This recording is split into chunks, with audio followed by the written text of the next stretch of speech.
Oke. Ya, saat ini kita berada di satu formasi batu pasir yang besar perbukitan. Ini merupakan dari formasi talang akar. Formasi talang akar itu adalah yang menjadi reservoir di South Sumatra Basin. Jadi ini begitu pentingnya kita melihat formasi ini, dan jarang tersingkap karena endapannya ada di endapan-endapan tersier awal.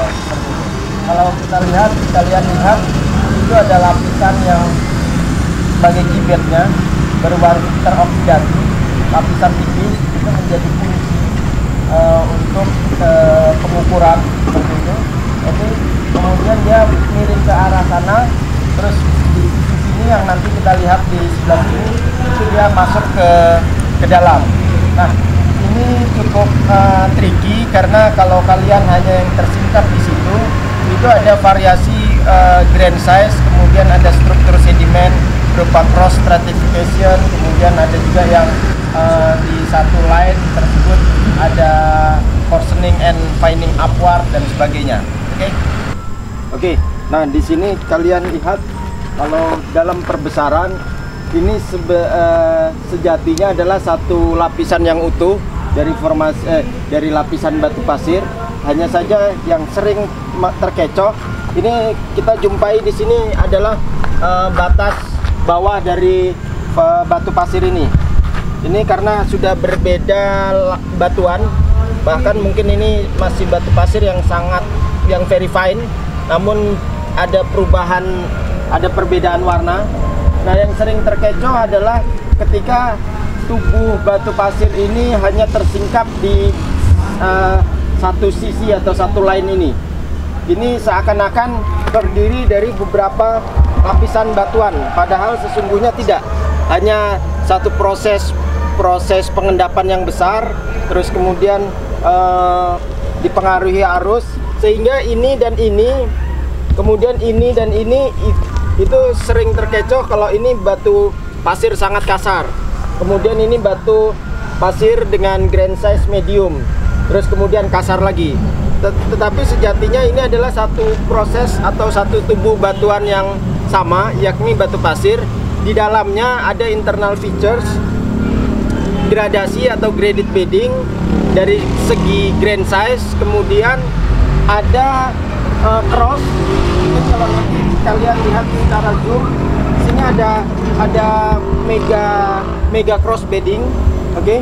Jadi ini mega cross beddingnya nanti mungkin kalau ketika difoto bisa di line atau bisa dilineasi. Yang ini, jadi ini bukan rata, tapi saling membaji. Contoh yang ini, ya, contoh yang ini lapisan yang very coarse ini, di sini tebal, kemudian nanti dia menipis di sini. Begitu juga yang ini, jadi tidak ada ketebalan yang statis di dalam satu lapisan ini, seperti itu. Ya, oke. Ya, ini ada yang membaji. Jadi ini membaji mengecil, kemudian bisa dilihat di sini lagi. Jadi kalau kalian lihat yang coarse-nya sekian, lama-lama dia mengecil, bahkan habis hanya sekian, seperti itu. Nah, itu bukti-bukti dari crossbed atau crossbedding. Jadi secara kesimpulan utuh, ini endapan-endapan channeling. Kita bisa lihat endapan channeling yang terjadi avulsion. Avulsion itu jadi begini, di sini ada arus, kemudian nanti ada tumpang tindih. Jadi dari satu tubuh ini satu lapisan, namun ada bisa kita tracing proses-prosesnya. Jadi bagaimana itu avulsionnya, terus di atasnya terendapkan lagi, di atasnya terendapkan lagi, seperti itu. Oke. Saat ini kita berada di bagian bawah yang lokasi tadi. Jadi tadi endapannya begini. Oke. Nah, saat ini kita berada di bawah sini. Oke. Sehingga ini lapisan yang lebih tua. Berbeda karakternya. Kalau yang di sana lapisannya tebal, batu pasir tebal, ada internal features, perubahan grain size, kemudian struktur sedimennya. Di sini ini bisa dilihat terdiri dari beberapa lapisan batuan. Contohnya adalah yang ini sampai di kaki, ini satu batuan. Kemudian ada lapisan batuan tipis, yakni lapisan-lapisan yang lebih halus. Kemudian berikutnya lapisan beda lagi, jadi ada 1, 2, 3, 4, 5, 6, 7. Ada 7 lapisan. Oke. Nah, untuk batuannya biasa cenderung lapisan-lapisan yang masuk itu adalah lapisan-lapisan yang lebih halus. Oke. Sehingga kalau di inilah makna sesungguhnya dari penggambaran di kolom stratigrafi. Itu ada ekspresi litologi.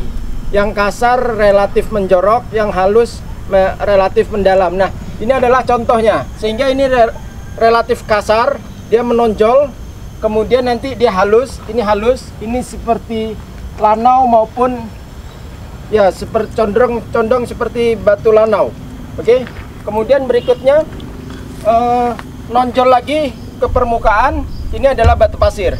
Batu pasir di mana ada perubahan graded bedding 2 kali. Berikutnya lapisannya yang sama. Oke. Lapisan yang sama, terjadi perulangan sama, berikutnya baru yang tipis lagi. Nah, ini contoh ideal dari pembelajaran stratigrafi terkait adanya perulangan-perulangan perulangan antara batu pasir, batu lanau, batu pasir, batu lanau. Ini akan mengindikasikan kita bagaimana sistem pengendapannya, terutama adanya graded bedding, kemudian adanya kalau kita runut dengan baik, adanya cross, entah nanti cross stratification atau cross bedding, kemudian perubahan lagi masuk ke batu lanau yang lebih halus dan sebagainya. Oke, saat ini kemarin kita dari Paleocene, jadi kita jalan-jalan ke stratigrafinya South Sumatra Basin. Di Muara 2 kemarin kita bermain di Paleocene, Paleozoikum dengan Mesozoikum. Saat ini kita bermain di tersier. Batu Raja, Muara Enim, Lahat, nanti semua endapan-endapan tersier. Oke, adapun tersier nanti terbagi menjadi Paleogen dengan Neogen. Nah, saat ini kita ada di Neogen. Neogen itu nanti ada Miocene, terutama di sini Miocene. Tadi sebelum ini kita ada di talang akar. Talang akar itu bagian dari Paleogen, endapan-endapan Paleogen. P. Sekarang kita menyentuh ke Neogen. Neogen itu terutama di Miocene-nya. Nanti Pliocene itu ada di endapan batu bara, formasi Muara Enim. Saat ini kita di belakang saya ada singkapan endapan Miocene dari South Sumatra Basin.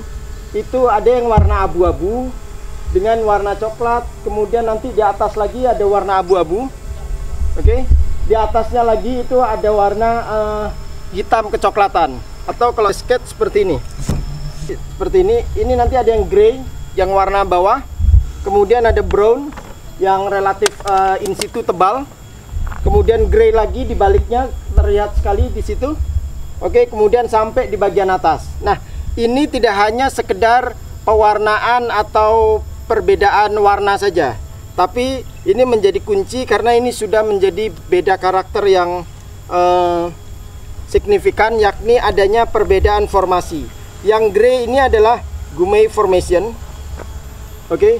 Sedangkan yang brown ini adalah endapan-endapan Batu Raja Formation. Batu Raja Formation.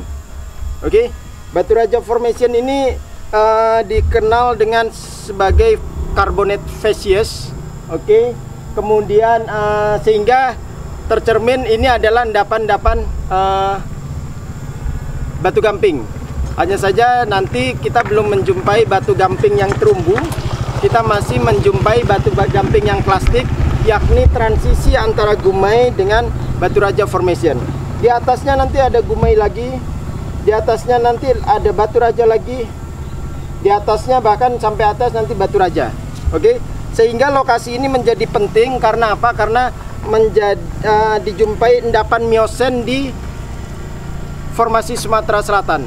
Endapan Miocene dari cekungan Sumatera Selatan, yakni antara Gumei dengan Batu Raja. Sehingga ini ada terjadi perulangan-perulangan antara batu gamping, formasi Gumai dengan formasi Batu Raja. Menurut Gefur et al, antara kedua formasi ini hubungannya adalah interfingering atau menjari, sehingga wajar tidak memiliki kontak yang tegas, tetapi memiliki kontak yang perulangan-perulangan atau transisi.